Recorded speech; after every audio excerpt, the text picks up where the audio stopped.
AI, people are being like, oh, I'm a one-man band. I can do it all myself and make all the money. Cut everyone else out the pie. Booyah. Yeah. No. Yes, you can do that. Maybe do it for a month or two, but you'll realize you won't be happy. People who are open to education, they're the ones who are going to win. The problem arises when the AI starts replacing a whole field. The AI hype of image and video is here, but it can only go so far. We're in a position where we can generate super realistic images in any style that you want. Image is kind of there. Video still has a long way to go. There'll be good advancements there. But once image and video has kind of hit its peak, there has to be something next. For us, we're seeing huge advancements in the one thing AI hasn't necessarily completely got down is like the control that 3D artists have, but it's coming.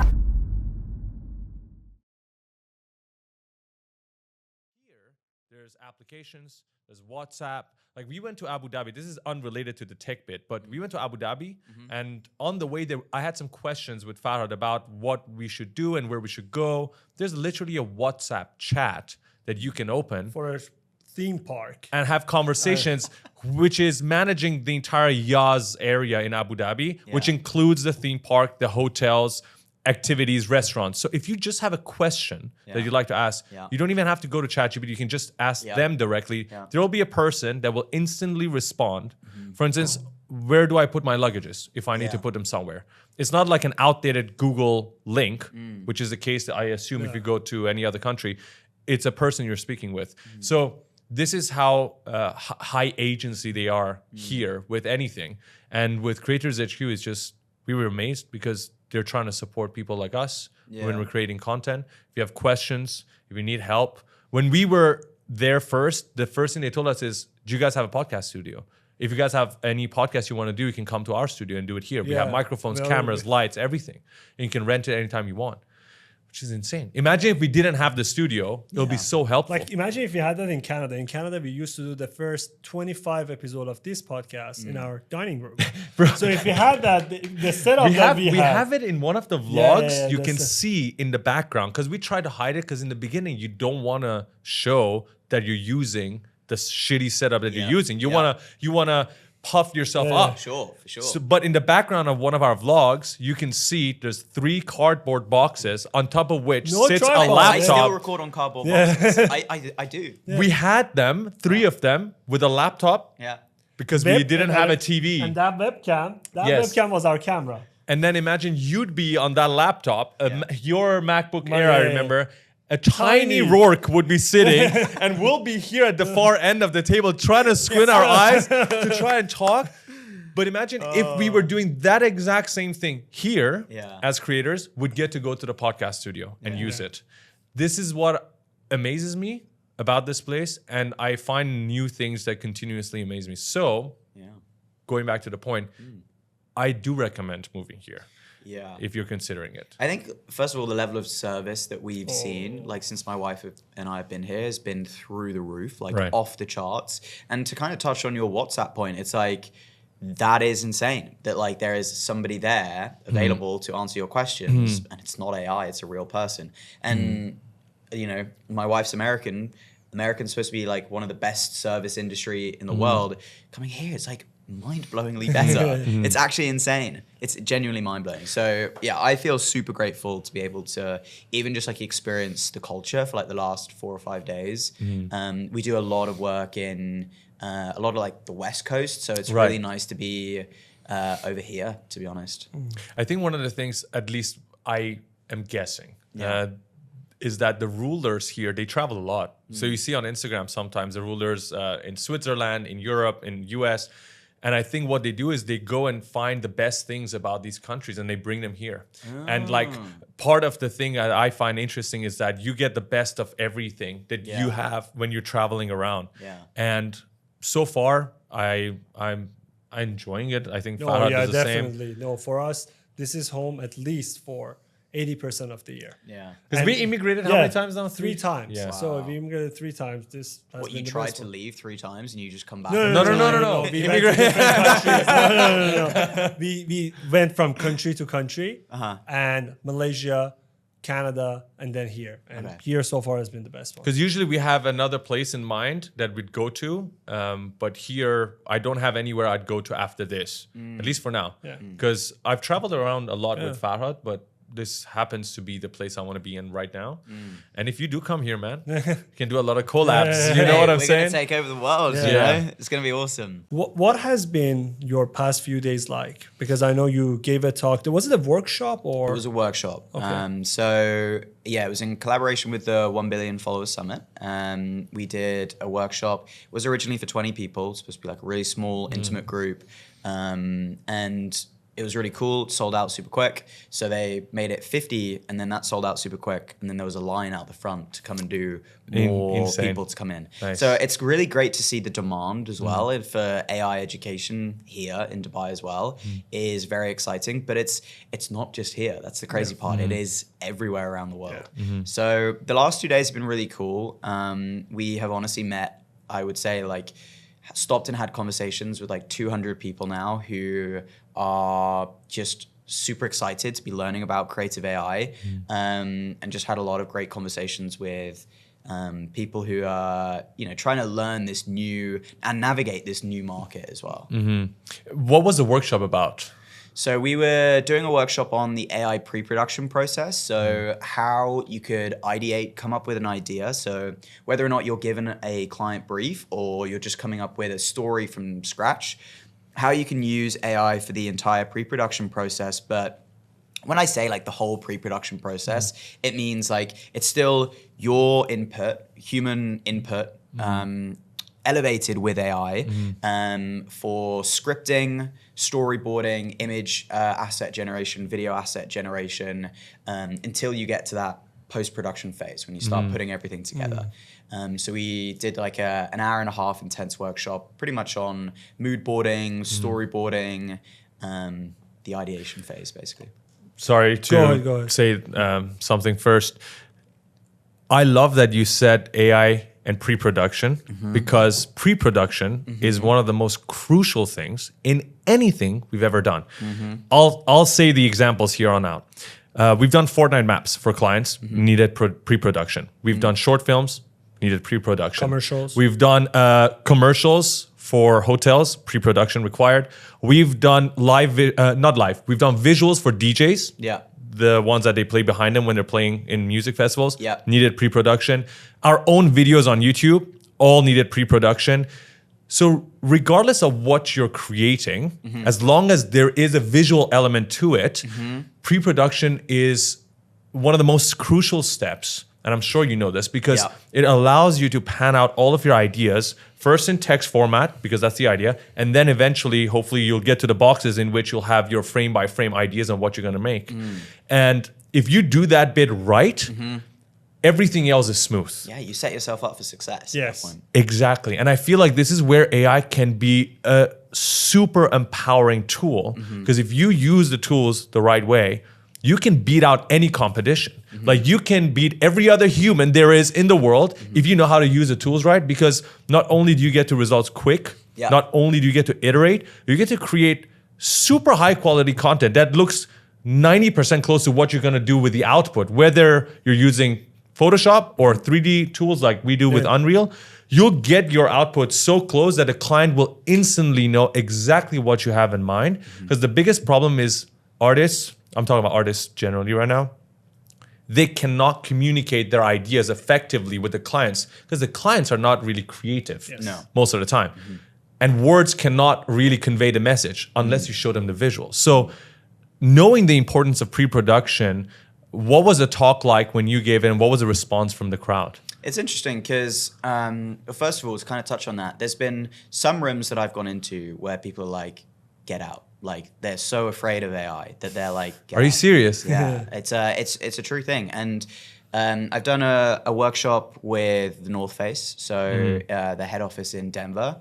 And Their clothing company, right? clothing Yeah. company. So North Face are owned by a corporation called VF Corp, and they own North Face, Vans, Timberlands, Dickies, Right. a lot of streetwear fashion brands. So we worked with them across all of those brands to help integrate creative AI into those companies. And when we did that with the North Face team, they were like super stoked on the pre-production, using AI for pre-production. A little more cautious about like post-production, rightfully so. I think like for them as a brand, it doesn't necessarily make sense to use AI generated content. Like if you picture their brand, they're like an outdoorsy, nature. It's the antithesis. AI is the antithesis of that. Right. So they were excited, like what could this do for the pre-production phase, storyboarding, ideation, what can we do to elevate our creativity and come up with better ideas? And for them, they fell in love with the fact that when they storyboard an idea, they might pay a storyboard artist to come up with a set of storyboards. But then when they give that to a creative producer, they actually, or a creative director, sorry, there's a loss in translation of creativity between those two steps. So with AI, we can not only generate the storyboards, but we can generate like exactly what we want that first frame to look like, down to an absolute pixel, which is amazing. Combined with Photoshop, as a creative, we have pretty much unlimited control nowadays with designing every frame meticulously. So they were really excited about that. And I just think that with pre-production, it's probably like the most important part that AI can have an impact on any creative across the spectrum of creativity. That's very true, actually, because I would say, as Faraz mentioned, no matter what is the output, pre-production is super important. And the way you communicate with your client, it's the way that, okay, I'm going to show you that I'm able to do this, and they will understand immediately.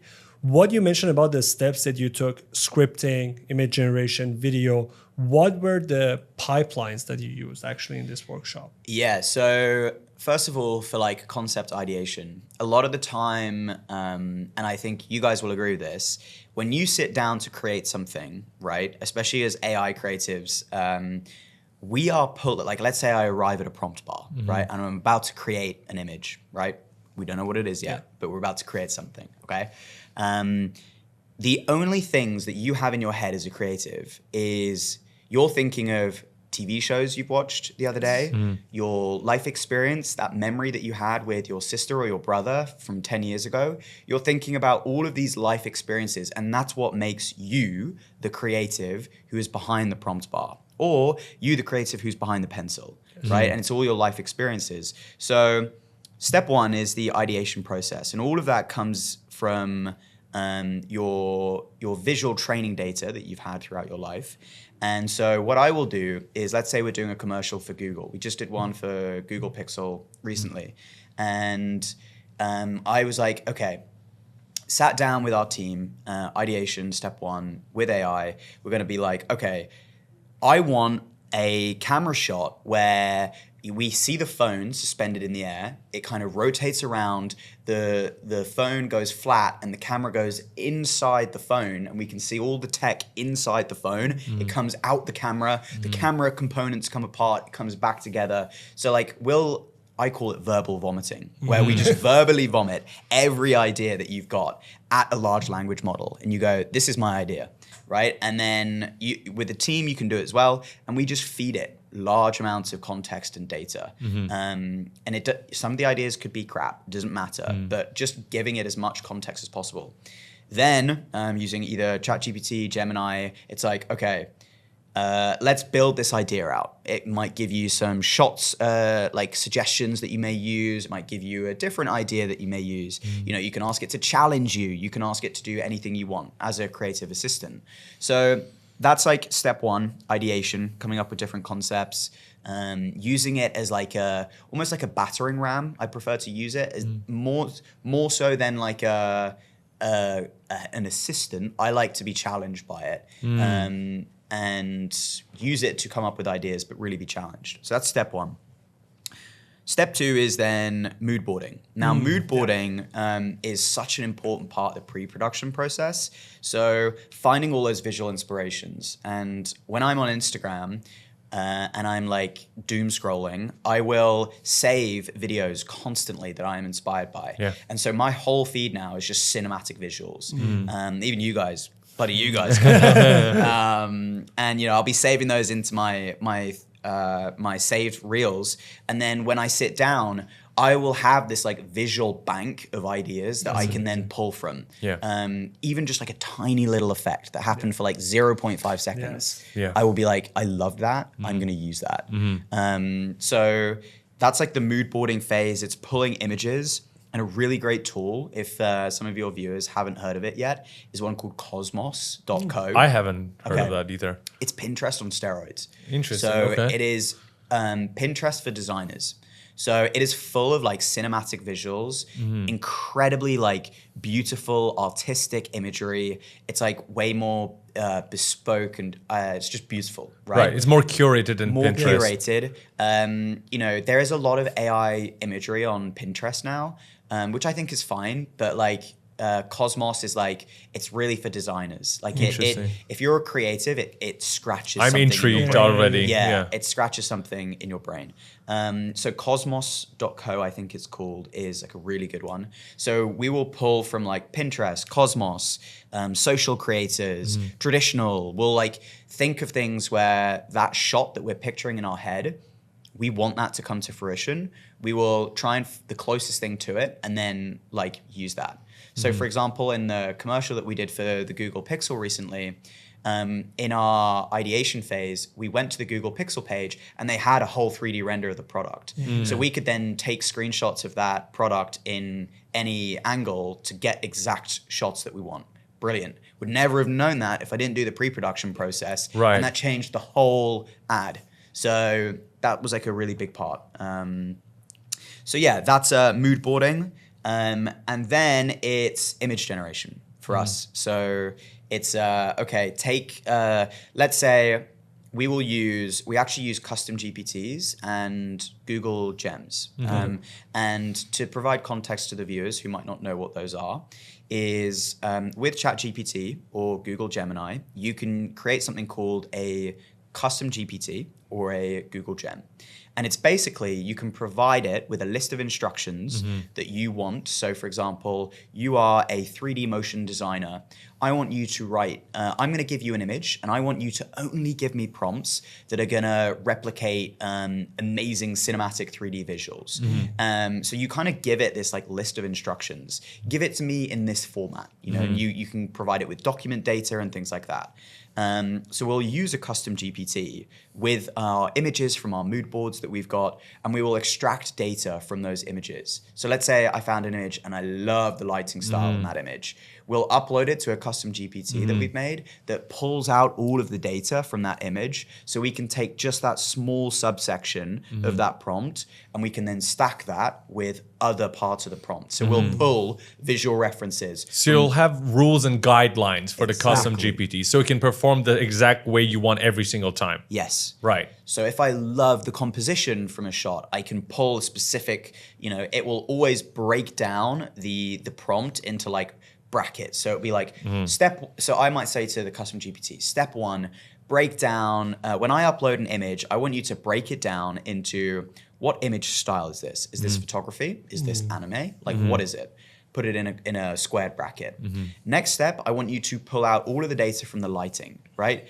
Where's the lighting source coming from? What kind of lighting? What's the color of the lighting? X, Y, and Z. Pull out the data for the camera lens that was used for the shot, the focal length, all these fine details. So once you've got all of that, you can then extract all of those little parts and stack things together. So you can start like Lego building, right? Yes. So that's what we do for image generation. And then we'll create hero shots. Once we've got our hero shot, we will then use that image with Google Nano Banana Pro, and we'll generate all of our different image assets off of that. So we'll use one image and then pretty much generate the whole composition from that one image. Once we've got an image down, it's then video, and it's kind of just the same process.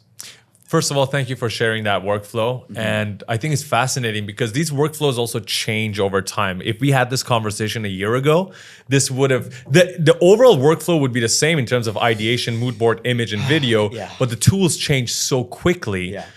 Before I talk about how fast the tools are changing and what you think about them, because I think you are in a position that can truly speak to this. You're looking at the tools on a daily basis. And thank you for the content as well, because it does help increase our knowledge of what's up to date and what's not trendy anymore because the tools are just not good enough. Yeah.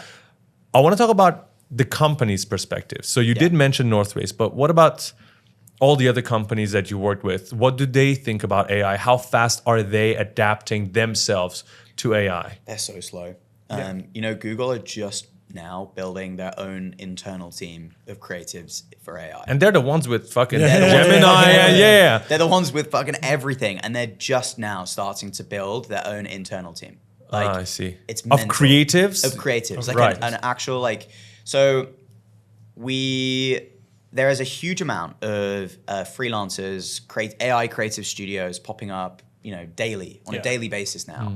And it's only now that companies are looking to train in-house people, right? And to me, it's mind-blowing. First of all, companies are becoming more accepting of AI work. The last year and a half has been a ball ache trying to convince companies that, like, look, I could do this for you in a week.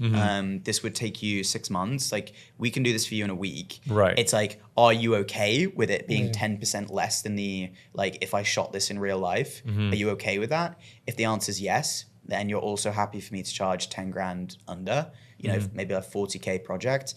Client says yes, they get it in a week, it's cheaper. Everyone's happy.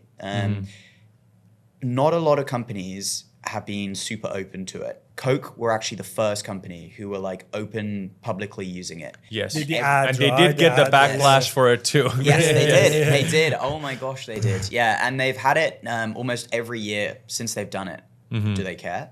No, they're still doing it. They're still Coca-Cola, still the biggest dog in the game. And I think that, like, that's not to say, like, I think a lot of people get really frustrated at AI for those kind of commercials because they're like, hey, this is sloppy. Like, this is taking away jobs from creatives. And we can get onto that because there's, like, a huge discussion to have there. But my 2 cents on your question is that companies are becoming more accepting as time is going on. The tools are getting better. So we have that degree of control and fidelity that a lot of companies wanted. When I first started working with fashion brands, they were like, the zip's not like necessarily exactly right. And I was like, but it's like 90% there. And they're like, it doesn't work for us. And that's totally cool. That's fair. But now it is. Like, it's totally there. There's no excuses anymore. Like, you can literally create anything nowadays. So a lot of conversations that we have with businesses nowadays, they're only coming to us because they're ready. So we don't have to have a lot of those conversations anymore. But a lot of small to medium-sized businesses who've never worked in AI are having those conversations with creatives. And what we've learned is that companies now want to see the process. They're not as, like, you'll be so surprised at how they're not as interested in learning or seeing the final product. They actually want to know how it was made. And Seriously? the story of how it was made always performs better than the final product itself. It's crazy in this It's space. like content, right? You put behind the scene, BTS, it will get exactly what more I'm referring views than to. the final product. Yeah. And No. it's Go ahead. it's very interesting. It's exactly like content because Exactly. I think they would think that people believe this story way more than the final product. And if they see there was an effort, there was a creative effort behind this whole story, people would want to see it. And they don't care. I mean, tools will change over time, right? As long as you can tell a good story, whether you're a small business or a big business or a freelancer, people will buy it no matter what. Yeah. Are there companies reaching out to you specifically because you're using AI? I'll give an example here. There were companies that reached out to us specifically because we were using Unreal Engine. So they wanted a 3D output, but they wanted it done with Unreal. So they reached out to us. I'm asking this now. I understand a lot of people are still scared, but are there companies reaching out to you because you're using AI now? I think companies have been reaching out to us for the past year and a half because we're using AI. That's the only reason. And the amount of inbounds that we get for creative AI work is staggering. It is unfathomable. And the supply and demand issue that we have in the creative AI space right now is off the charts. High demand, low supply? Exactly. There is such a finite supply of people who can deliver AI work. High quality. Quality, with Not- consistency. yes, not yeah. slop. Yeah. But like AI work to spec, like to a grade that customers are happy with, especially like customers who are paying like larger projects. But yes, to answer your question, yes, companies are specifically reaching out to us because first of all, I've learned this. I won't specifically name which company, but like top 10 tech companies in the world. A lot of you have a phone from them. Use AI or will request AI work because it's a tick box that they have to have at their company. So a lot of companies, especially big ones nowadays, are doing it because it's a tick box and they have to.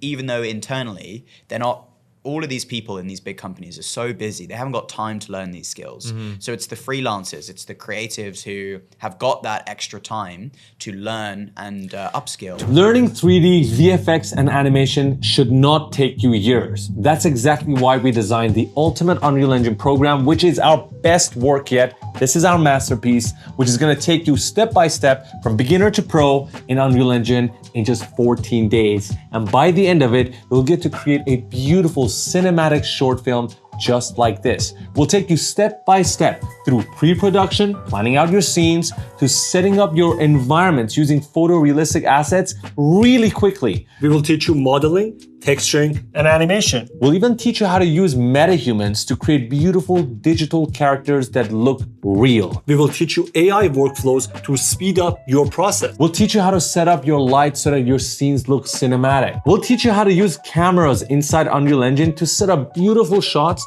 animate the cameras, not just digitally, but using virtual production techniques like using your phone to move the camera in the scene, which is super fun. We will teach you motion design tools so you can create an amazing title sequence at the end. We'll teach you simulations as well, like cloth, destruction, and particles. And you learn all of this in 14 days. And for those of you who are listening to this podcast, we have a very special price. Use the code PODCAST in the link below this video and you will get $300 off from our Ultimate Unreal Engine program. And to make it a no-brainer for you, if you hate the course and you hate our teaching style, we'll give you your money back because we've never had a single person say that before. You can even go to our Discord community and check with our members what they think about the course. And by the way, speaking of the Discord community, we have 24/7 support for all of our students, which means if you ever have any issues while learning, you can always contact us. We'll respond, get it solved.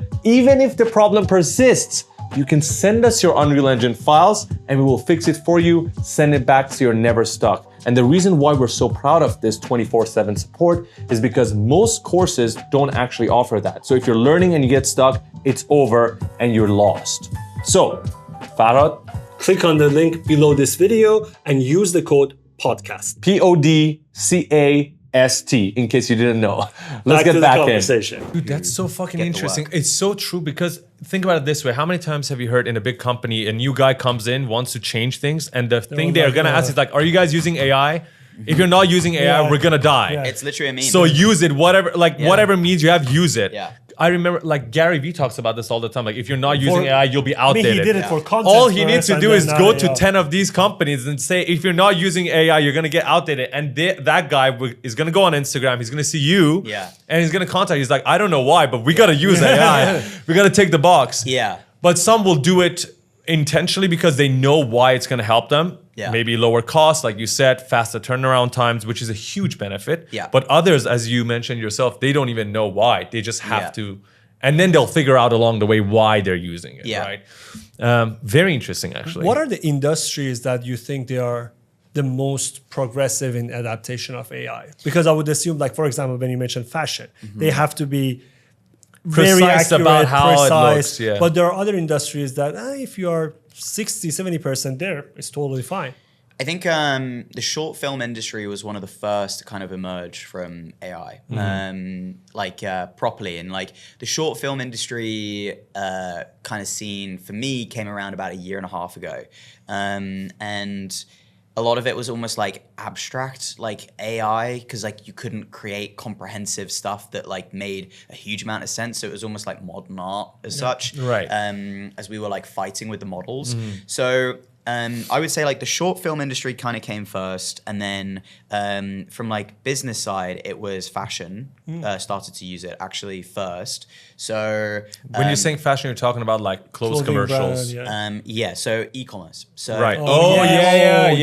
That Amazon photos, Shopify photos. Those perfect guys. makes Yeah. sense. White Especially, background, if they have model. variations, like different Yeah. angles. Oh yeah, that would be perfect actually. Yeah, fashion was definitely one of the first, and like Mango. You guys familiar with Mango? The company? Yeah, of course, yeah. So It's on- Mango in every mall. Yeah, right. So Mango actually employed, or they were one of the first companies to pay for the rights to models so that they could like train. Yeah, I think custom, H&M did the same, if I'm not Yes. mistaken, Yeah. right? Yeah. to train a custom LoRa so that they could kind of train an AI model, and they have the rights to use them. And whenever that model gets used, they get paid residuals. So Oh, that's amazing. Also, it's not a one-time fee. It's every time. every time they used. That's the right way to do it, yeah. That's a fair. Yeah, but still agreement. some models would disagree with that. I think Yes. a lot. Of But people you'll agree always with it. have that. You You'll are always- not going to work, but you will get paid. It's like putting a song out there. Yeah. Yes, It's, exactly. Yeah, it's like putting a song out there. It's not bad. But I'm not a model. I would you do know, it. we're looking in a direction now where I don't know if you saw the news, but 11 Labs, who are an AI voice Yes. company, just paid for the rights to Matthew McConaughey's voice. Yeah, I saw And He's got a nice voice. he Yeah, has yeah. damn But sexy. whenever I think about like paying for licensing either someone's look or voice, I always thought about a one-time fee. Yeah. And I always felt that the one-time fee is very hard to justify it, right? it's not How fair. much do I sell? Yeah. How much you're going to use it? Is it for an audiobook or you're going to do a series of Harry Potter? I don't know, like what you're going to do with my voice. But when you mention about the clothing brand that did per transaction, that would actually makes a lot of sense. It gives longevity to yeah. the model as well, because like modeling, it's a time-stamped industry. Yes. You're hot for only a little bit. you Yeah. know? And so it provides longevity. To Sorry to the industry. models watching this. You're only hot for a little bit. Sorry. No, that was just funny. Yeah. So to kind of go back to it, like We don't have a lot of models watching the podcast. we're all So tech we're nerds, good, yeah. we're all tech nerds. But yeah, so to kind of go back to it, I just think that like AI is opening the door for a lot of new jobs, new Yes. opportunity. Yes. And as a company, our goal is to create 100,000 new jobs in the next 3 years in the creative sector. Because we are noticing at a lot of companies, people are losing their jobs. And this is really scary. And I think it is a topic worth talking about because we have to do something about that as humans to provide jobs for these creatives. We have to upskill them in order to adapt. I think we will always want traditional work, you know, handheld shot, you know, real cameras, in-person shoots will never go away. In the same way that when you go into a gallery and you see all these paintings on the wall, you still objectively would say that's a beautiful painting. Yeah. AI is not necessarily taking away from that. You could look at an AI image and say that is a beautiful image. Objectively, that is a beautiful image. I think it's just a new medium. I think there's a lot of excitement around the medium, but it's just a new medium that we have to learn to use and just try and figure out how we can elevate it in a business sense to actually profit off of it in a safe and scalable way. You see, the way I look at it, I've had, I think, on a daily basis, conversations about this with Farhad because we're definitely in the middle of a dilemma. We are artists ourselves. We've been using the traditional tools and we're using the new tools. But ultimately, as you can see in that bookshelf, we're reading more and more about history as well. So one of the books I want to refer to is Sapiens. And another one is a shortest history of humans or of the world or something. In both of them, there's one common theme, and that is nature is unforgiving. it has always been unforgiving. The way the evolution happens, if we're not so selfish to look at our own lifetime and look at the millions of years, not just Homo sapiens have lived, but every single other species. We're talking about plants as well. We all evolve, and there's a survival of the fittest. The best ones who can continue their genes, they will be the ones who survive. Now, I want to bring it back to our topic. With these tools, you have to understand, when you talked about e-commerce, I remember Farah was in e-commerce for a little bit. It's an unforgiving business, right? The people who find ways to sell their products win, and the others just die out. The ones that don't end up at the top search, they just die out. And if that one person who has probably no clue about art or whose art was used to develop these models, they're just going to use the best tools at their disposal to sell their product. Let's talk about the new generation, kids who are now growing up on iPads. They probably are not going to learn the same way that we've learned things. They're learning everything online, using the new tools. I had an iPad at school. Did you guys not have iPads at school? No. How old are you guys? I'm 32. 28. 27. Okay. So you went to a better school. Now you're just showing up where you went. No, I didn't have. I didn't have iPads. Laptop at grade 11. That was it. Where they would bring like the laptops in like a big stack. Did you guys have that as well? They'd bring them in like we had a laptop. It was not allowed for us to have until I went to Sunway University and Sunway High School. So I went to a classier university and classier college. We could, but the ones before that, no, it was not even allowed.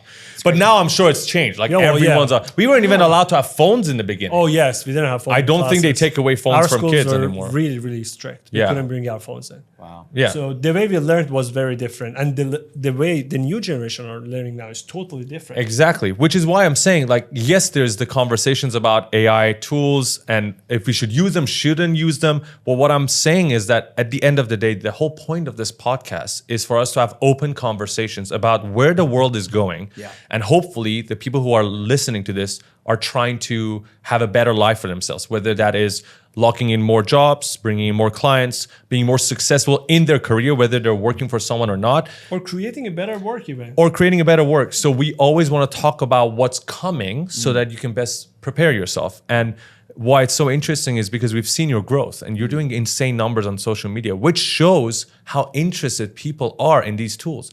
And when you're talking about all these big companies reaching out to you, there is something for people to look at. And I want to talk about one more story here. This is very recent. We just went to the Louvre Museum in Abu Dhabi. Have you been there? I recommend it. It's nice. There was this grand statue of a horse. You remember that one? Yeah. With a medieval soldier. And he was decked out. So he had this entire decked out armor, and his horse had the armor too. And when I read the description, he was one of the elite warriors of the Ottoman Empire because his horse was also decked out with armor. So you don't want him to die. He'd be the first one charging in. Right. And the description said that up until the late 1500s or 1600s, these guys would be even gifting these armors to each other at the top level because it meant so much. The material that they used, like jade material meant something like for power or force. Another material like silver meant something else. And so the people who even made these armors were so well respected. And the way they chose them, it was like an intricate, delicate process until gunpowder and firearms were invented. The people who wore these armors or the people who created these armors, they were not the highest respected anymore because they didn't work the same way when firearms came around. Like these armors just didn't mean the exact same thing anymore. With technology, there was a sudden shift. You could be wearing the best armor made out of the special material, and then suddenly someone would shoot you, and then you're dead. Do you know what I think as well? I think it was the 3D. I think the 3D designers in this story, motion graphics and 3D visual artists, are the people, in my opinion, who are wearing the armor right now. Because I think that the one thing AI kind of hasn't necessarily completely got down is like the control that 3D artists have, but it's coming. Like it's genuinely coming. Like we're very close. And everything that we do now with AI is trying to figure out what can you guys do by you guys, I literally mean you guys. Yeah. Like, what can you guys do that I can't with AI? And then we will try and figure out how to do it. How to replicate Yeah. it. Yeah, I'm sure of that, which is why we're having this discussion. So when I saw that in the museum, I was like, we are definitely in a transition phase right now, which is very similar to the swords and the shields and the gunpowder and the guns. Because the guys who were using the swords and then adapted and started learning how to use the guns, they were the ones who won. Right. The ones who stuck only to the shield and the swords, they eventually died out. Yeah. What's really fascinating, now bring it back to the topic of 3D and AI. One thing I love about Unreal Engine, why we still keep using Unreal, is because when you make your output, the output then will have interactivity. So people who work in Unreal, once they make their shots, then that becomes a game. Then that becomes a live visual, which is encoded and someone is actually controlling it. We go to Tomorrowland Music Festival, that's run with Unreal, everything in the background. There's interactivity in museums here with VR Unreal Engine now. So all of these things 3D can still do and AI can't, which is basically the interactivity phase. But when AI figures that out, like if AI can actually create a game which can be interactive and you can talk to it and you can figure things out, that's when I think the full transition will happen. I'm not sure when that will happen or who will do it or how it will happen. But I think that's when, 3D transition will completely go into the AI realm. Yeah, because, well, first of all, I'm thinking of a specific story here because we, I hate to name drop here, but we were about to do some work with Jason Derulo, and he wanted to create three AI artists who were basically alternate characters of himself. He wanted a Latina female, he wanted a K-pop artist, and because he writes music on a cadence of like every 2 weeks, but he can't release it because it dilutes his brand. So he wanted to release his music that he owns the rights to under an AI artist. Now, he wanted us to design the artists and build the social presence, give them like a persona, build like a document that would, give them a personality, this kind of stuff, right? Now, what I think is interesting is that where AI and Unreal could crossover could happen is he also wanted them to go on tour and he wanted them to be live shows. So it would almost be like we would be designing the characters, and then you guys would be taking them and I guess you would then be using Unreal to almost bring them to life on stage. So Unreal's used for that on like a daily basis, the interactivity of it all. Yeah. No, that would perfectly make sense. And I think that's a great example. And when even we look at the work that we have done in the past 3 years for our clients, initially it was, okay, we will do everything. We go to different softwares. We go to Blender, we go to Unreal. It would be After Effects, Photoshop, whatever we can do to finish it. Yeah. But then slowly we started implementing different AI tools in the pipeline, right? So for example, we say, to create this character, maybe for the texture, we can use AI. Or for the animation, we actually use for pre-production AI tools. Because if you want to hand animate, for example, my hand movement, it will take a lot of time. But if you use AI tools now, you can do this movement quite fast. And now even 3D models generated with AI, we use them for background props. They're still not good enough for foreground objects or the main character, but for background objects that would take you just unnecessary time to design everything that is blurred out with a bokeh of a lens, you can now use AI to do that. So basically, in your process, I think as we move on and it's getting faster and better, more AI tools will come in handy. But what I would say is there is no single AI tool that we can go into and get the output that we want. The person who's the creator, who's working on this project, has to bring, okay, for image, I will do this. For texture, I will do that. For voice, I can use this. We created the music of our Fortnite game with, Suno. Suno, yes, with Suno. So it perfectly works in harmony with other tools. And I think the faster we go in the future, the more tools are coming out that are better and are more user-friendly for artists to use it. It's interesting. What do you think right now is the biggest opportunity for like your community with AI right now? Like where do you see the intersection other than that? The first one, pre-production. I mean, that's something we covered, and why we covered it in the beginning of the podcast is because we use it all the time in the pre-production phase because it It just makes it so much faster. We've won so many pitches with clients because we used AI tools. Yes. If we were to do that in 3D, it would just take more time. Yeah. And because it's not the final work, we can just use AI, do it quickly, show them what we have in our mind, and then get the job from the client. And then that gives us enough time to then work on the project if we need to, however we like. So pre-production was the first one for us. Definitely sound and voice design. Sound and voice design, 100%. A lot. Helped a lot. What do you guys use for those? 11 Labs, Suno. We used that open source model as well. What was it that we used? For you were the using avatars? that, I forgot. Yeah, I forgot the name. So sound and voice definitely help. What else? 3D background props in all of our short film in the games. Yeah, like even there's like bits and pieces in the 3D world that you can use AI for. For instance, there's something called an HDRI, which is a globe, if you can imagine, on which you can project an image of a sky. Yeah. And that image will then realistically reflect the lighting of that image onto your characters and your props. Yeah. So that image, naturally, you'd have to go outside. It'll be a very complicated process to take photos at different f-stops and exposures and then come and manufacture that on your computer, then use that in your 3D world. Now you can just use AI to create any image and then turn that into your HDRI. Speeds up your process, and then you get to have creativity over what your sky looks like. motion capture. Motion capture, yeah. Oh, that's one of the biggest Yeah. one.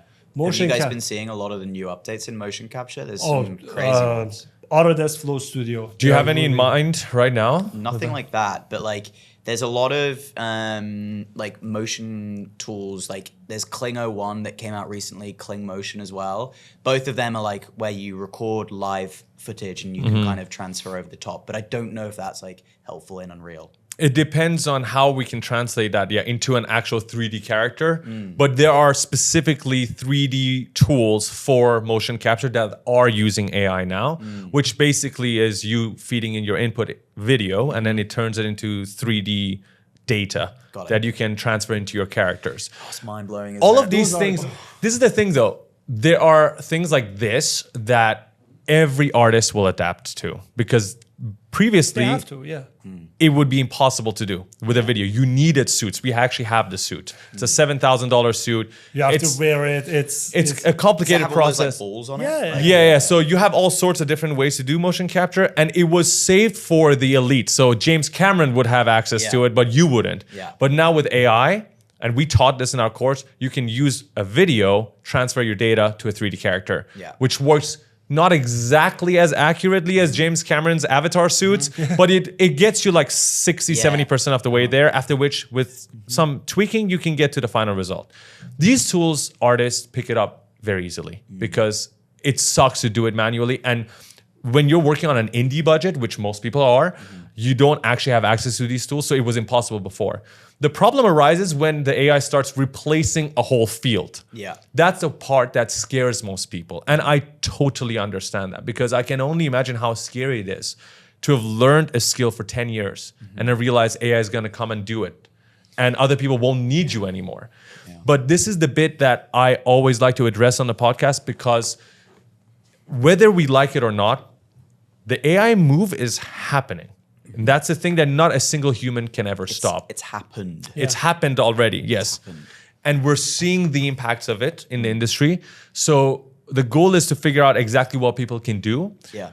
My money's on being open to education. And I think what I like about your platform as well, because you have Gen HQ in which you're teaching people how to use these AI tools, is for people to be open to learning these tools. You don't have to use all of them, but at least understand what's going on, understand how you can use them, because I know this is a cliche saying that you're not going to be replaced by AI, you're going to be replaced by people who use AI, but it is true.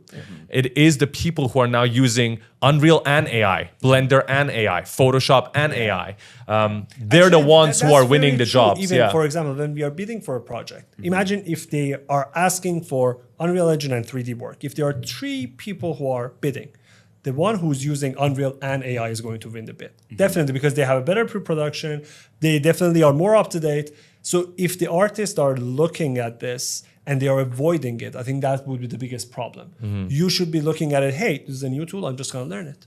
I'm just going to use it as much as I can. And sometimes There are in the creative process, there are certain parts that you like to do. There are certain parts that you don't like to do. If you love animating or if you love texturing, do it yourself. But the other parts, if you don't enjoy doing it and there is a tool that can automate it, whether it's AI or it's not, you should use it because then you will save time. Probably you make more money. Probably you will have a better output. So I think that understanding of, okay, these new tools are going to help me in the long run. Whether I'm creating a personal passion project or if it's a business project, it will help me. So you should learn it. If you're enjoying this conversation, we just wanted to remind you that we come back to you every single Tuesday with another episode of the Bad Decisions podcast. It will be available on YouTube, Spotify, and Apple Podcasts. Now back to the conversation.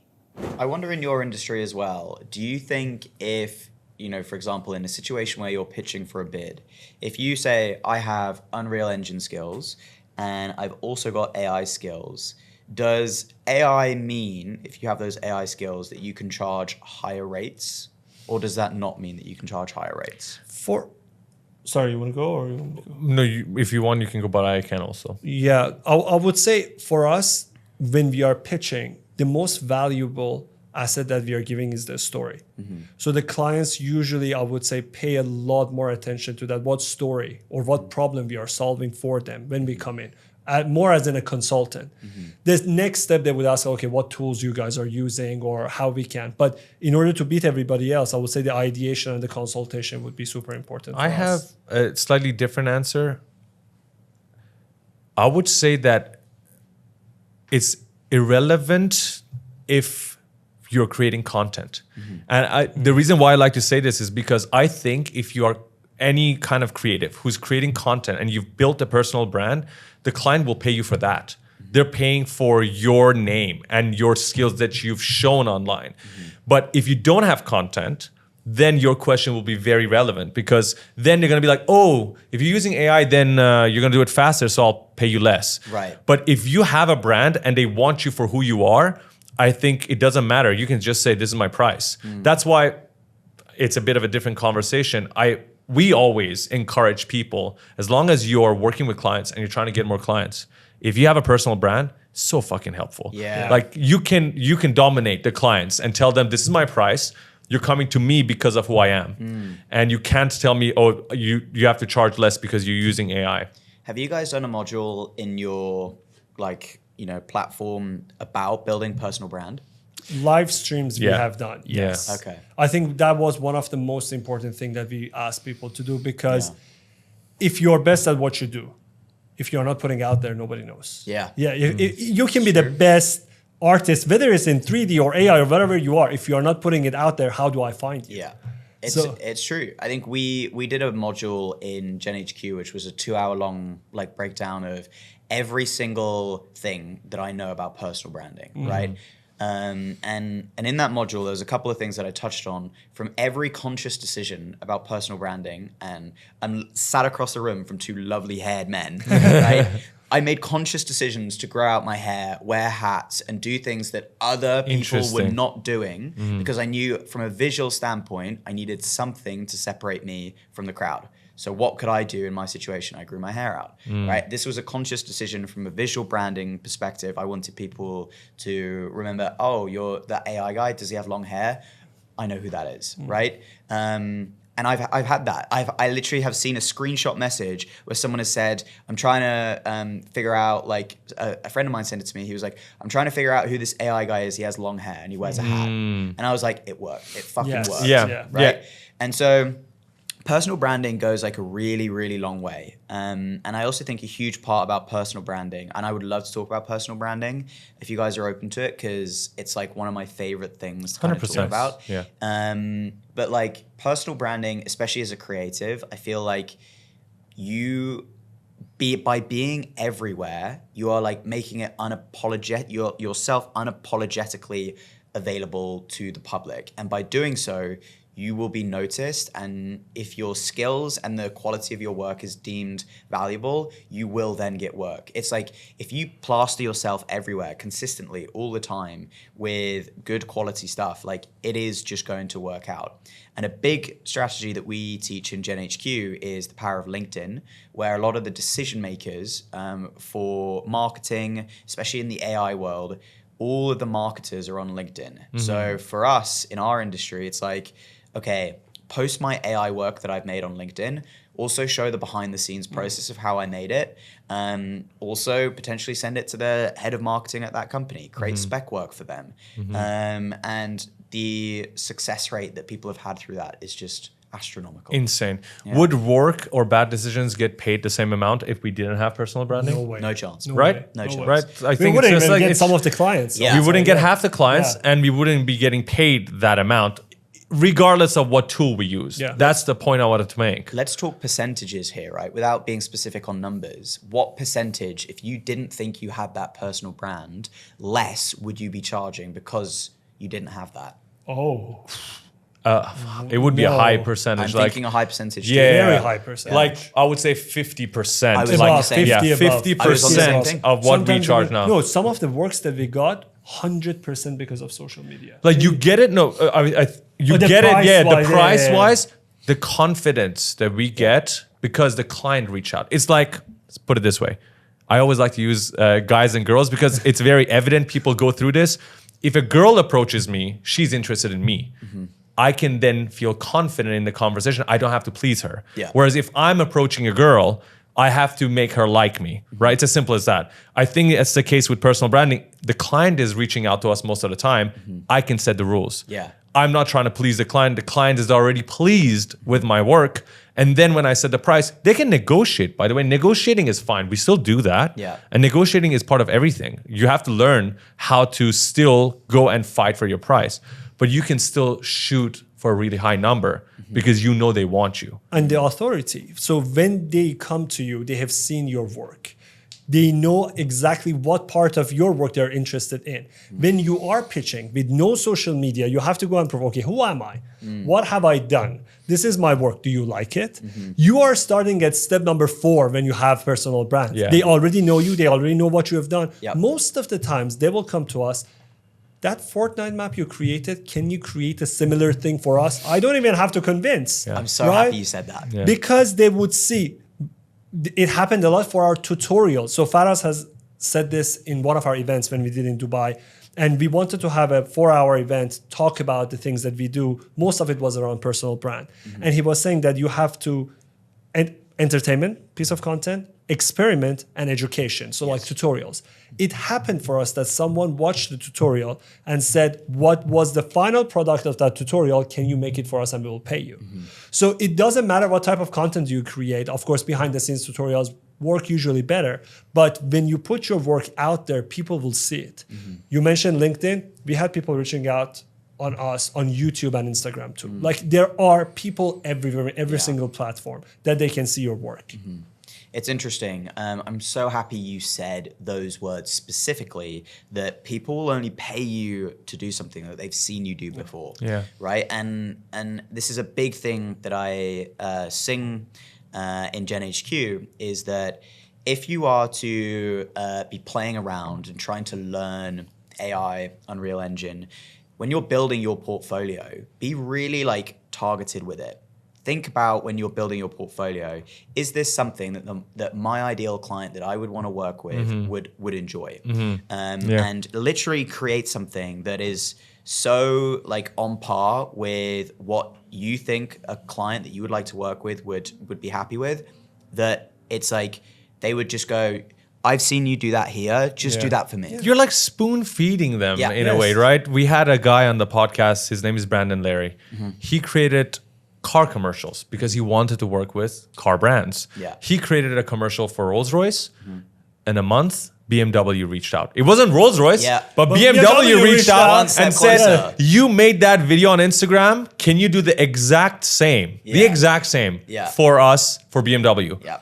And he even told us, we asked him this exact question. We said, did they give you guidelines, rules? It was like, no. They said, do what you do. Yeah. And just give us that video. Yeah. And then he went on and made another two or three worked with for BMW. 2 years, like different campaigns. Any new car, just do the same thing. And also Yeah. that's a door opening. That's an Isn't open it? door Yes, which you can yes. then go and do different projects with them. And taking this back to our previous conversation, he's a 3D artist. He's using Unreal, but he's also using AI. Yeah.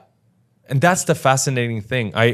I think the wrong approach for people to think is like, I'm only going to use AI or I'm only going to use Unreal. Those guys, I think, will be the losers. Yeah. The winner is like, I know a little bit of Photoshop. I'm going to learn a little bit of Blender. I'll learn a little bit about compositions from this documentary about filmmaking. And then I'll learn some Higgs field with Nano Banana. If you learn a little bit of everything, you'll be fucking beatable. Yeah. I think what would be super important is fundamentals. No matter if you are using a 3D software, a 2D software, or a prompt to generate something, if you know your fundamentals, if you have a taste, if you have your mood board, if you know that, okay, these are the colors that I want. Because if you're really not good with colors or lighting or camera Or storytelling. yeah, no matter which one you go to, you get a horrible result and Yeah. nobody wants to see it. But if you're good, a lot of people that I would see that they are really thriving in any of the industry, they were actually having a very good fundamentals. They learned the colors. Like they made the short lighting. films on their Yes, camera, yes. in their homes. Yes, and then, okay, whatever tool you give me, I can produce a good result for you. Yeah, it's interesting. I was just thinking as you were saying that, I can tell you guys are the real deal because I was also like, I say these things all the time and it's like, I love hearing it come back at me because it's like, I sing these exact same things, like, and it makes me so excited to hear you kind of say these things. And I totally agree. I just think that, yeah, I have nothing else to say, but I totally agree, to be honest. I want to know from your list of students, Yeah. since you've opened up Gen HQ, what kind of demographic are you looking at? The people who are interested in learning about AI tools. It varies. Like the average consumer at Gen HQ usually is like they work at a studio, creative agency. Right. So they have a creative background. they usually have a creative background. Right. But we also have, I would say, about 20% of our customer base is people who are like, hey, I'm a lawyer. I have no creative background, but I've seen that people are making these cool things. I want to see if I can make something cool as well. So it's opening up the door, and I call it like a playground for people who can like let out their inner child, like their creativity that they don't get to do because it is easier. You know, I feel like a lawyer couldn't just pick up Unreal Engine. Like they have no time. The investment is just so much higher with Unreal Engine than it is with an AI tool. So I agree with you. If they wanted a chance to get into the creative field, now is the best time. 100%. 100%.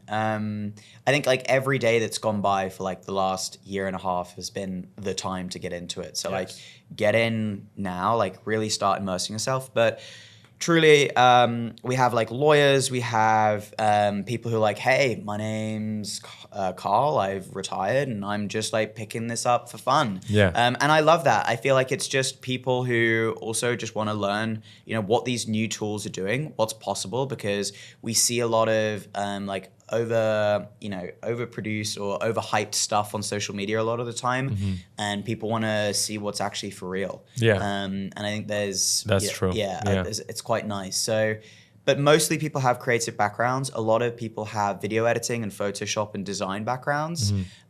Especially like the people who are best in AI right now are people who have 3D experience, people who've got Adobe After Effects experience, are the people who like thrive the most because they understand the fundamentals. foundations, Yes. the fundamentals that you said earlier. Yeah, that's the part that kills me because the audience that we know that is not using it is the one that can benefit the most from it. Yeah. You understand what I'm saying? So what you said is so true, both of you guys. The foundations, the guys who have the foundations, the guys who know Photoshop, who know After Effects, who know Blender, Cinema 4D, whatever, Unreal Engine, they use these AI tools. They can beat anybody else who's coming in, like the lawyer, who doesn't have any creative background. This guy, I'm sorry about the lawyer, but if you're watching. Well, what I'm saying is these guys have spent years honing models. We should have a warning before we start this podcast. It's just that if you've already spent 10 years figuring out color theory, color grading, and editing, composition, all of these things. If you use these tools, then when you actually get the output that maybe not what you want, you can then go ahead and change them and edit them to be exactly what you want them to be, to make them consistent and to tell a good story. Tell a good story. I think one you thing want me to tell a good story? No. I want to highlight that because no matter what type of client work you're doing, and I think with AI and with all these tools moving forward, the better of a storyteller you are, I think your final product would also be better, because these tools that we are using, even probably Unreal will come up with their own AI plugin. They will, then yeah. all these tools are gonna get so good. The only competition between people would be who can tell a better story. Yeah. And it's not only about films. People always think about, okay, storytellers, okay, film, short film. Commercials are the same thing. Yep. You're still telling a story. Even if it's a product shoot, you're still telling a story. If you get Even that a game, part, even a game, visual for 100% DJ, a game. everything. Everything is stories. So if you become a really good storyteller, I think with all these tools that you have now, you're going to be unbeatable in the market. You shouldn't worry about losing your job. You should worry about, how do I fill my time, or how do I hire more people to handle more clients? What do you guys think makes a good story? Wow. It's a hard thing to answer. And I think like that silence just makes actually you speaks feel- volumes. Yeah. Yeah, because I had to think about Yeah. this. This is a deep one. Yeah. A good story will make you feel something. Yeah. Emotionally makes you feel something and moves you enough to make you act differently.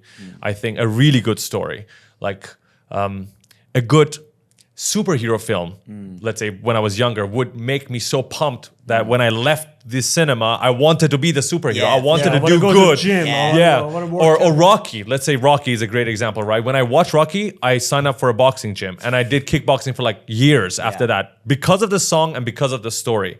And I think a good story will make you feel something, which is why I think most people shit on AI prompted videos, because so many people just go in there and mindlessly prompt without any goal for the end result. Yeah. But like we talked about this, the people who actually know what they're doing and they're using all these tools the right way to create something meaningful, that is when I'm always impressed. Whenever I see the work, at that point, it doesn't matter to me. My mind doesn't register if it's AI or not. I'm just enjoying it so much.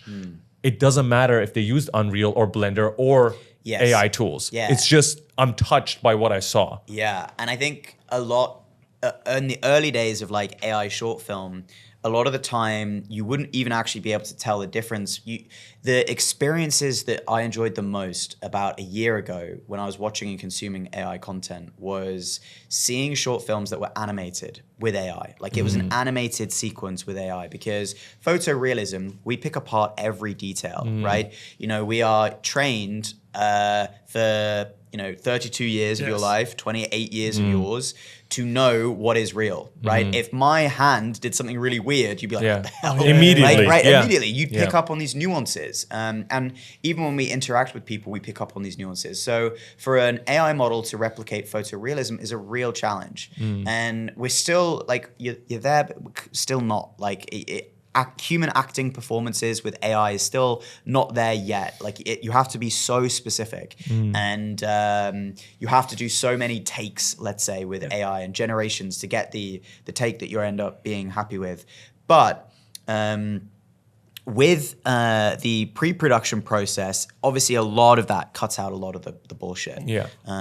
Which is, again, we come back to that a lot, but I hope that rings true to a lot of people who are listening. I wonder if we were to hold this podcast again in a year, Yeah. what would be the general consensus around AI? I would say people will be more accepting of it. And the only reason I'm saying that is because if I compare this to the year before and the year before that, I'm seeing more people who create content are now more open to AI, and they were the ones who were against it last year. Are you guys seeing like AI content in the real world? Do you see it like Oh, on yeah. billboards? Oh, yeah. Our favorite shisha place changed their menu, and it's Yeah. all AI generated image. How do you know? Of course. No, it was it's we like can typically tell. We obvious. can Yeah, tell. yeah, We yeah. can tell. We can tell. At New Year's, Yeah. they installed these giant, massive screens in downtown. They do crazy New Year celebrations here in Dubai. Yeah. And they were running ads for EMAR, which is branded on all the buildings you see. This is an EMAR building as well. And one thing about Dubai is pro technology, and they use the latest tools to push themselves forward, which is something I love about them. And I saw the EMAR ad. One of the shots was clearly animated with AI. I could tell. Again, because we're working with shots, but everybody else around me couldn't. I know because the shot was done well, but I could tell this was generated with AI and animated with AI. Yeah. And that's the moment it clicked for me. Like when EMAR was looking for someone to do the ad, they probably didn't ask for it to be done with AI. They just wanted it done. And so they reach out to a studio, and the studio probably had artists who use Photoshop, Blender, AI, and they used a mix of everything, because not every shot could have been done with AI, because they had shots of the house. Those were real shots. They had some motion graphics, that was 3D, but some of the shots of a girl overlooking a balcony with a really nice view and the sunset moving, I was like, that was AI. Interesting. So they're using a mix of everything. And so, yes, I'm seeing people adapting to it 100%. Yeah, we're seeing, I think, like acceptance of AI, especially with like once A-list celebrities, you know, we have worked with some really cool people who are now, you know, using AI.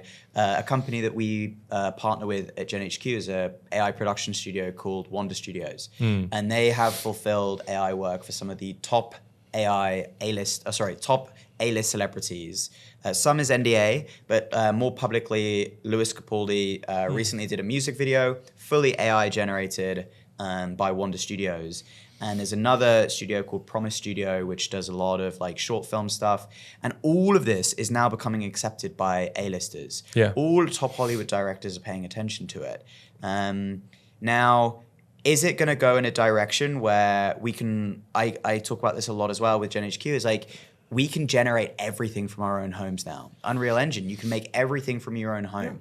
And I think that there's a huge part in 2026 of like a new movement that I'm hoping we'll see of human connection and getting together in person, because now we can generate everything from home. We can get food delivered, anything delivered to our front door. We never need to leave. Yeah. Where is this opportunity for creatives, for collaboration? Like, for God's sake, people, we need to make sure that we're still working as a team. And in AI, people are being like, oh, I'm a one-man band. I can do it all myself and make all the money. Cut everyone else out the pie. Booyah. Yeah. No. Like, yes, you can do that. Maybe do it for a month or two, but you'll realize you won't be happy. Yeah. Like, you will be lonely. It'll and it's be not very fun. lonely. Yes. You guys have each other as well, which is great. Like, you have partners in crime. You look at each other like, We're gonna put a heart emoji after that with like romantic songs. Zoom in. Yeah. No, but that's very true. Even two of us, when we spend a lot of time together, sometimes they Faraz, we need to get out. Yeah. Because no matter what type of artist you are, if you are working in silo for such a long time, you will go out of ideas. Yeah. You have to talk to other people to see what you're doing, what they're up to. And the great thing about what we are doing is you can talk about people in different industries. So usually if you're in oil and gas, you have to talk to people in oil and gas. But when you're in creative, you can make commercial for real estate, you can make games, you can do visual for DJs, you can do so many things, and you can get ideas from what actually people are doing.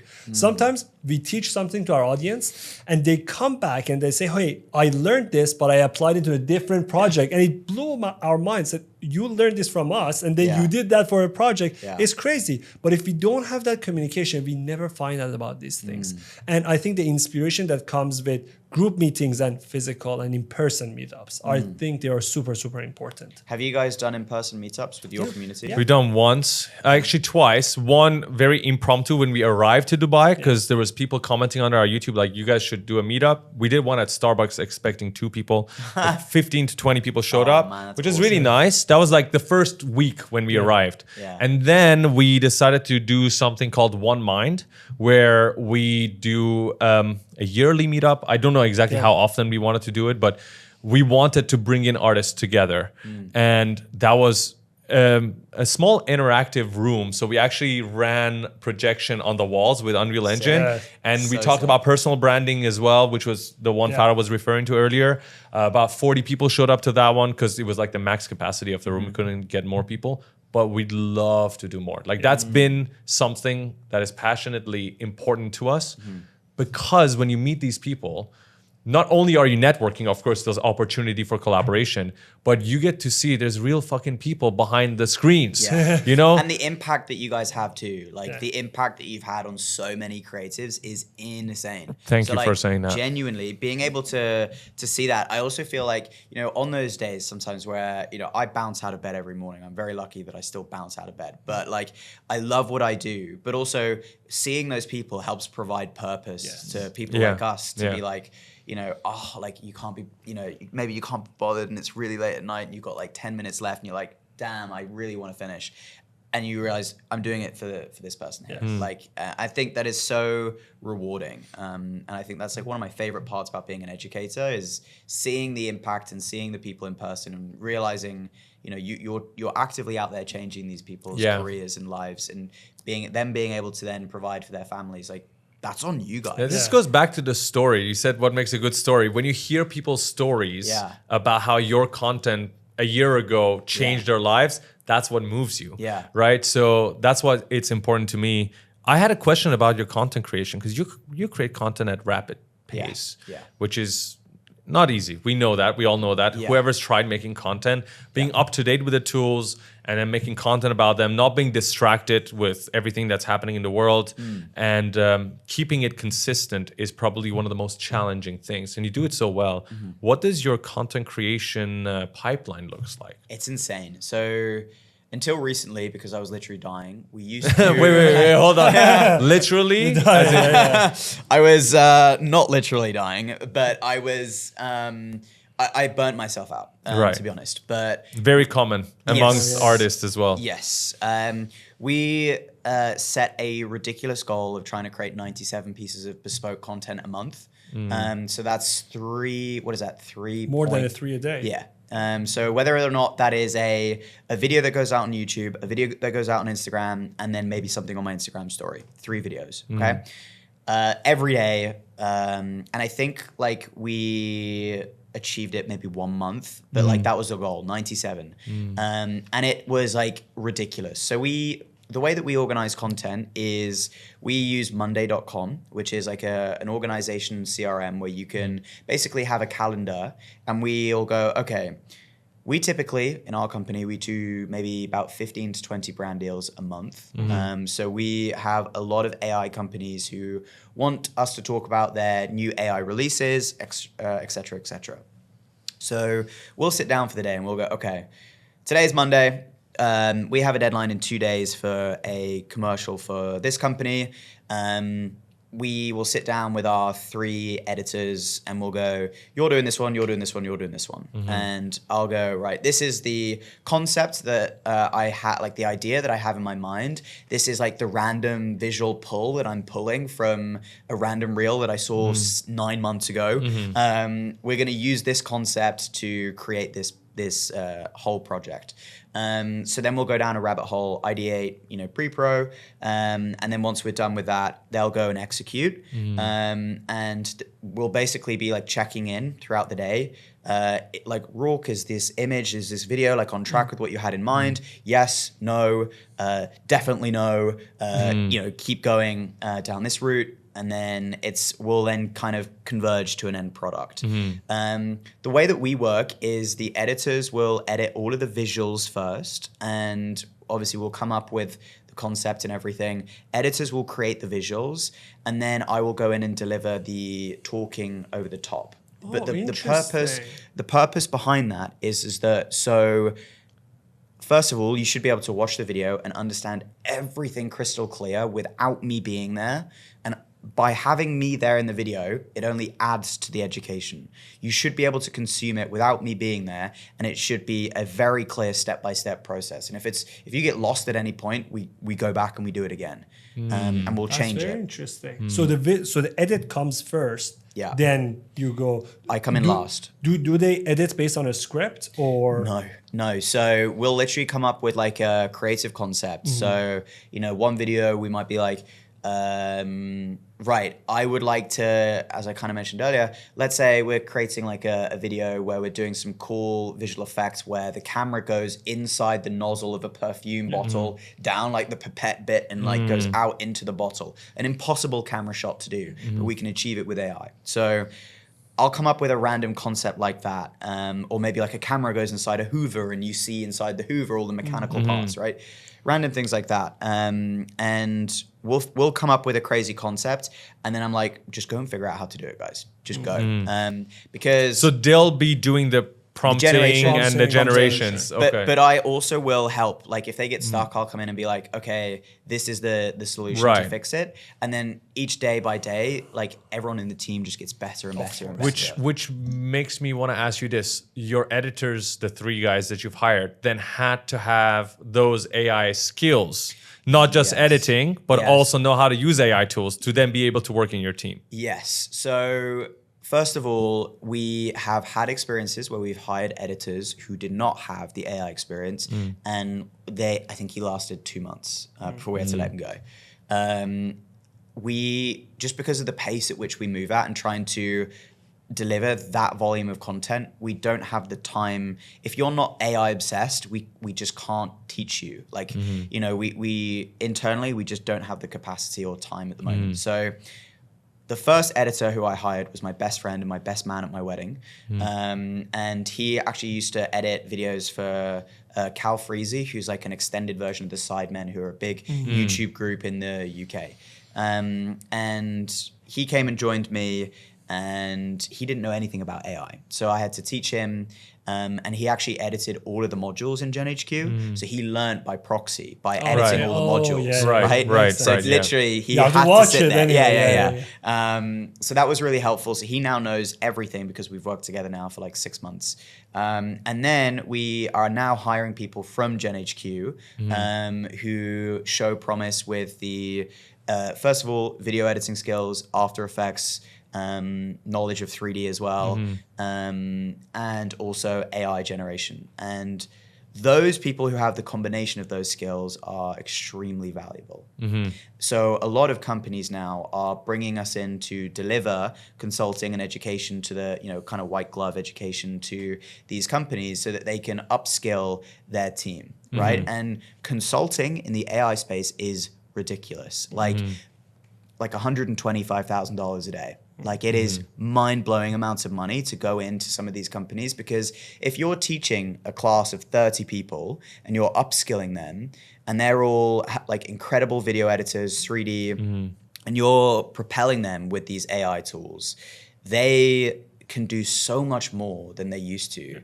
And a lot of people in our space say that the editors and new creative directors in traditional film, like people would say, like directors would say, editors, you know, decide how the piece comes together. You know, they get given all the footage and they put it together. Nowadays, those editors who can kind of narrate the story through the edit can also generate those assets themselves. They don't need the director. So if they've got that skill of being a fantastic editor and they understand the foundation of storytelling, it's game over. Like it's unbelievable what these people can do by themselves or in small groups now. Wow, it goes back to what we discussed initially at the podcast, right? If you have knowledge of all these tools hand in hand, then it's an easy hire. Whether they are working for you or working for the company, I think it's so important for people to go and get themselves updated with all these tools. And make sure they have their fundamentals right. They wouldn't worry about their jobs. I think it's... The case is that it's the older people. I don't mean old people, older people lawyers, who are old people. And old people who are now ancient. Whoever is older than you is considered old. That would be a huge population. Older in comparison to the younger who are now losing in competition. Why do I say that? We were just looking at some of the top Fortnite games. And these Fortnite games are created using UEFN, which is a branch of Unreal Engine. So anybody can create Fortnite games now and make a lot of money if your map turns out to be at the top. There are kids now who are making hundreds of thousands of dollars, and their Fortnite game is made with Unreal Engine, but their characters are made with AI. So there's this thing going on. I forgot what it's called, but it's called AI slop characters. Brain rot characters. Sorry, I don't know why I say AI slop. I was thinking about that as well before we had the conversation. Brain rot characters, and there's like a crocodile with a fruit hat or something. I think you might have seen them. So now some of these top games are these characters that are playing in Fortnite maps, and there's kids who have learned a little bit of Unreal Engine and a little bit of AI. And they're now mixing these to generate the characters and the images on the walls using AI, but the map is made in Unreal, and they're making money. But then there is the older, not old, older guys who are like, you know what? I'm just gonna use Unreal Engine. I'm not gonna touch AI.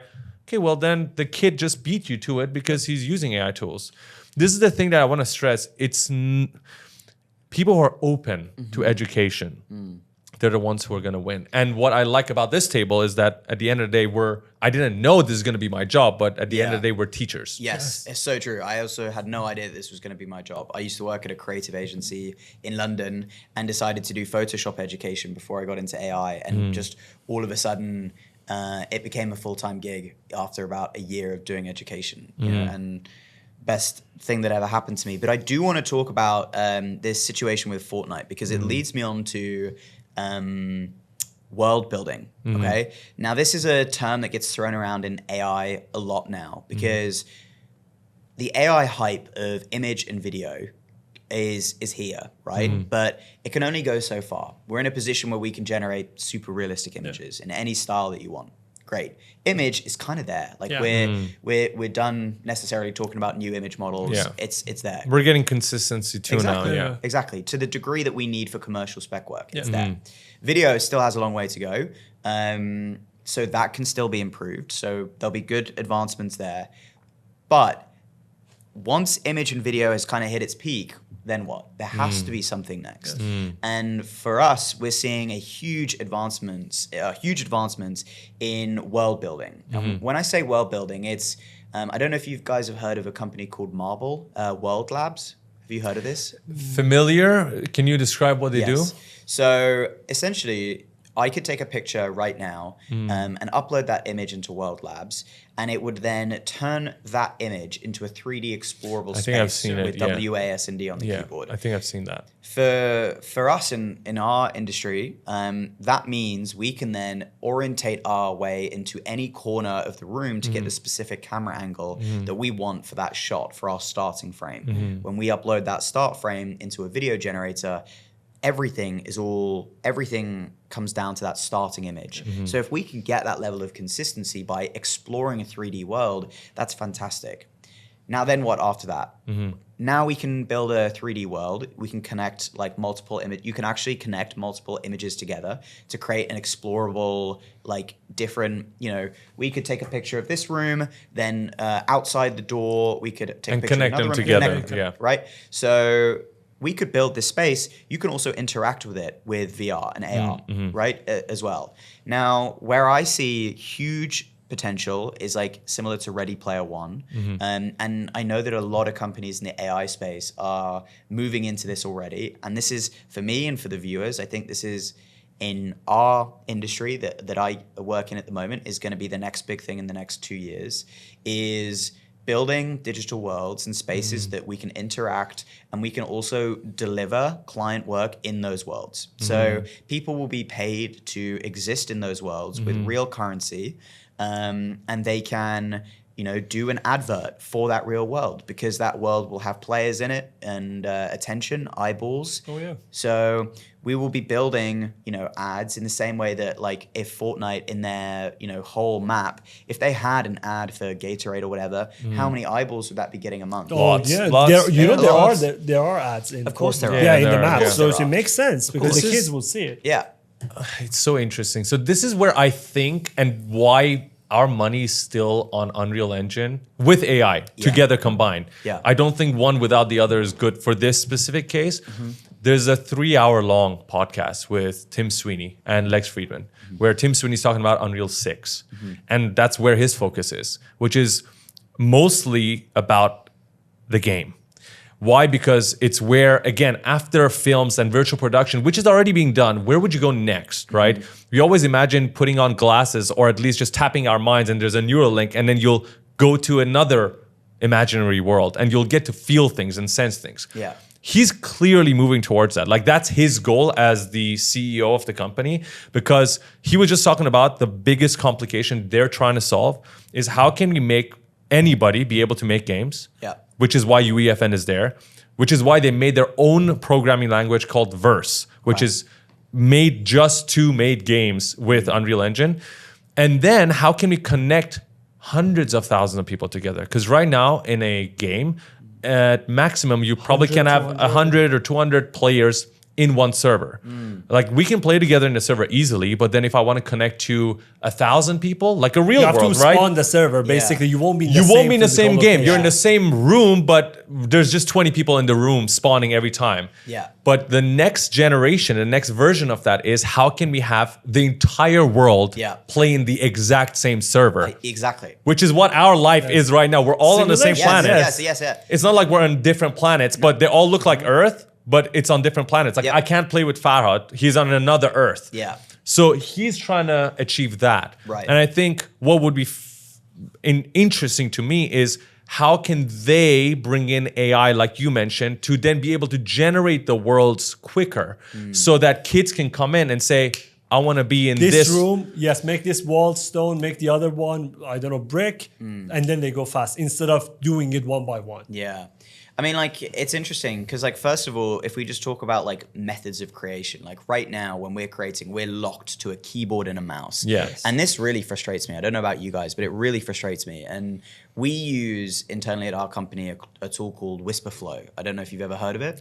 Like you talk to it, right? Yeah, Is that what it is? So it's essentially just a listening tool that will listen to what you say. And I got two things to say on this. One is that it will listen to what you say, and then it will actually basically not paraphrase, but it will like actually structure it professionally. So like, and it understands the context of the window you're in as well. Interesting. So if you're saying like, if I want to write an email and I'm in the Gmail like web page, it will understand that. So if I just immediately started talking, and I was like, you know, I hit the keybinds to start talking, and I said like, let's organize a call for tomorrow, best Rourke. Right, and signed off. It would start it with dear, and then it would check who's in the email, And then write it to that person. yes, Interesting. And then, Okay. so it would add that context in, and then it would do all of the paragraph spacing, and I could even say like add in my Calendly link, right, or something into here, and it would then paste that in, and you can provide it with data to do that. Like So a little Jarvis. it's exactly like a little Right. Jarvis. That's amazing. And how accurate is it? Like how many times do you have to correct it? Well, here's the thing: if it does it wrong, you correct it, and then it says, "I've learned that now." Memory so updated, yeah. like And ChatGPT memory updated. and it has that. So like This is even- fucking cool. We have to Yeah, start you have to using use that. it. Yeah. So when you type, on average, we can type around 70, 80 words per minute. Mm-hmm. On Whisperflow, I do 126 words a minute. So Mm. it's a huge, that's like a 40 to 50% jump nearly Right. Of like words per minute. And if you're the type of person who want to make 3 videos a day, Yes, Yeah. then this is you the have kind to of stuff you prompt a need. lot, right? Yeah. So in order for us to keep up, you know, and separate ourselves from what everyone else is doing, we need to be looking at these future AI tools that we can use to help us. Another tool that I actually, it was a wearable AI device that I wore pretty much every day for 4 months. And it was called Limitless. Have you ever heard of it? No. So this is going to blow your mind. Okay, so Limitless from the movie, I assume. Like yeah, the- it's yeah. so check this out. So Limitless was a pendant that you would wear around your neck, right, on a piece of string, and it was actually like a listening device that would listen to your entire life, right? So all of the conversations that we were having, it knows who I am because when you set up the device, you do voice recognition and it understands who you are. Right. Because we've only met a couple of times, it would identify you in chat logs as speaker 1, speaker 2, right? So it would just be able to identify that. But if we started talking and introducing names, it would then learn that and then contextually understand who you are. So if I had consistent people in my life who I would talk to very often, my wife, my parents, for example, it would know when I said Adrian, my wife, it would know who that is, right? So I could say to it, I could literally type into it. It's like an app on your phone. So it listens to your life, then you use the app on your phone. I could say, what did Adrian tell me to do like a couple of weeks ago? Oh shit! Like what It's gift- what your brain fails to Yes, remember, yes, this will yeah. remember. It's literally an unlimited memory lock. Like it genuinely gives you unlimited memory. Like so long as you're wearing it, it's incredible. So like, what gift did Adrian like say that she wanted for like Valentine's, right? Like, and it would tell you that list. Wow. So Okay. it's incredible. Do you approve of that? It wasn't him who remembered? It was amazing. Okay. So it's acceptable as so long as you remembered. Yes. It didn't matter if it was the limitless device or you. Okay. Yeah. So But the thing is like it gets weird, and it was actually labeled the most controversial piece of AI tech of the year because it's a listening device. And if I was like wearing it now and I hadn't told you, and we talk about confidential stuff before we started recording, like that would be kind of like fucked up at me. Yeah, like, that's not cool. Yeah, but then do you want to walk into every room and be like, I'm recording? Exactly. That's the it's thing. Like, it's a weird thing. So the way it works is like it's a black. Are you wearing it now? No. No. So they actually just got bought by Meta and absorbed. Oh, and so Mark is going there. Fucking Mark. Yeah. They literally, I paid for a yearly subscription for that bitch, and it's now gone. They literally shut it down. I'm sure there are alternatives out there that do the same thing, and that are still out there. So you can buy a device that does exactly this. There are alternatives, but I was referred to Limitless and by a friend of mine. And what's interesting is that he would wear it and he would say things like, he's a father of two, and he would say like, how can I be a better father? And it would go through all of the chat logs and it would say, you were pushing Emily on the swings, yesterday, and she asked you a question and you didn't reply because you were on your phone. What the fuck? Are you fucking serious? I'm being so for real. Oh my God. I'm being so for real. This is a Black Mirror kind of shit. Yeah, exactly. But this is the thing, and like we should also touch on this, is that as creatives, especially tech, people in tech watch movies and then we build the tech to support it. Of dude, course, I yes. think all the time. about that all the time. Yeah. Like writers of books and film decide what the future looks like. Yep. Because it's people like Elon who watch those films and he reads Asimov books, right? Yeah. And he built the things that he read about. Yeah. So it's these writers with their creative minds who get to decide what the future looks like. I think about it all the time. It's true. And like when you think about like what stories have resonated with people the most, like Ready Player One was a massive, massive movie. We are building tech to get closer to Ready Player One, where we can build these digital worlds. Our kids will go to school and they'll put on a pair of glasses. Our kids will go to work, they will put on a pair of glasses. Yeah. They will go to work in a virtual world, but still be earning money in the Technically, we did that real during world. COVID, didn't we? It was just not immersive. Yeah. We did exactly that. Yeah. We lived through a Ready Player One, but it was just not immersive. It was a flat 2D screen. Yeah. Hopefully, COVID doesn't happen again, but people have already transitioned into virtual working environments. So many Western companies, especially, after COVID, they allowed people to still work remotely, which means we are going towards what you just said. Yeah, it's true. It happens all the time. There's so many instances that you can kind of think of, and holograms. Like we're working towards holograms too. It's been there since Star Wars and all those. Yeah, like the new Ray-Ban Meta glasses. Like that's a big thing. You've got like visual displays in front of you that you can kind of interact with. We see it in movies. It gets built. Like it's just a constant cycle. So my advice for people who want to try and stay ahead of tech, and like, I got very lucky that I capitalized on AI at a great time. I educated early when there wasn't a lot of educators out there. The main reason, I think a big part of my success in being an educator in the AI space was one, timing, but two, just like the consistency of just being there like every day relentlessly. And yeah, I think that if people are watching this right now and they also want to learn exactly how they can stay up to date with tech is look at like the movies that have done well and infer from those like what's coming. Yeah. I absolutely agree with that. I think that's definitely one of the best ways. And it's the fun way to do it as well. Because you get to watch some really fun movies. Yeah. Sometimes can be a little scary because again, there's a huge gap until we get there and the change is massive. But what's really important, I think a conclusion of this podcast is always educate yourself. Yeah. Always know what's going on and try to adapt as much as possible. You don't have to use the tools on a daily basis. You don't have to approve of them, but at least know what is going on so that you're best prepared. Thank you so much for the conversation. We appreciate that. You have great content on Instagram, is where I usually consume your content. But where else can people find you? That's where I see all of your videos. Instagram is like the place to go. So at Rourke Heath, so ROURKEHEATH. I'm on LinkedIn. So if you guys have watched this podcast and you want to reach out to me, I always make myself available on LinkedIn. So feel free to drop me a message there. If you have any questions about the space and you're looking to get into it, I'll try and reply as soon as I have time. And you've got Gen HQ where you're teaching people about these AI tools. So if people are serious about learning how to use the tools, they can check you out on GenHQ, right? GenHQ is a creative AI education platform. We have about 50 hours of education material on there. We release 3 new modules a week where we cover new AI tools, and we bring in creative professionals who are also like delivering AI work to really high spec and standards. So you can learn not just from me, but like people who are actually boots on the ground delivering like top work to top clients as well. Models, lawyers, and older people. Apologies for speaking about you guys, but yeah, thank you so much for the conversation. We hope to do it again next year, and then we'll get to see, check in and see how things have changed. I'm sure we'll have a lot to talk about, and hope you enjoy your time in Dubai. Thank you for having me, guys. Of course. Thank you. Awesome.